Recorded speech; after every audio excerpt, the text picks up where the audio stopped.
पहिला चेंडू मोठा प्रहार, पहिलाच बिग हिट येतोय, षटकार 6 धावांसाठी. पहिल्या चेंडूवर स्वतःचं आणि संघाचं खातं बोलतोय 6 धावेने. दुसरा चेंडू घेऊन चाललाय.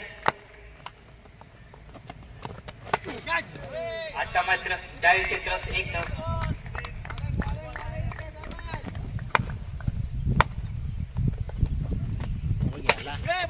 आता मात्र सुंदर चेंडू, पण इथे खराब क्षेत्ररक्षण होतोय. खणखणीत दणदणीत चौकार येतोय. या 4 धावेने वाढली धावसंख्या. धावसंख्या पोहोचते ती म्हणजे 11 पर्यंत मधत. 3 चेंडू अखेरीस 11 धावा. रितेश पुन्हा एकदा मोठा प्रहार, खणखणीत दणदणीत षटकार.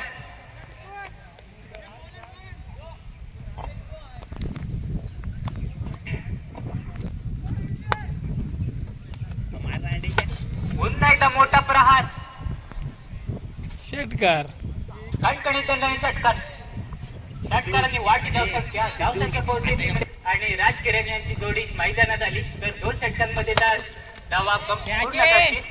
इथे सिद्धेश मात्र नक्कीच ते साध्य करून दाखवतोय.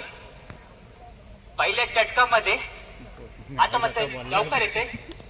सिद्धेशाने पहिल्या षटकामध्ये 27 धावा बनवल्या आहेत. जिंकण्यासाठी मात्र 3 धावांची गरज असणार आहे.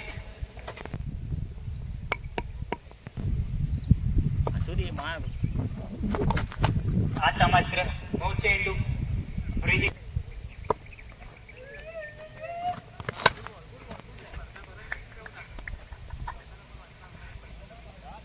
धावे खालती. आता मात्र इथे 1 धावेने वाढली धावसंख्या. धावसंख्या पसते म्हणजे 1 बघ आउट होतस का नाही तू. एकच आहे. विनीत गेला. गुरुकृपा पालशी संघ विजयी.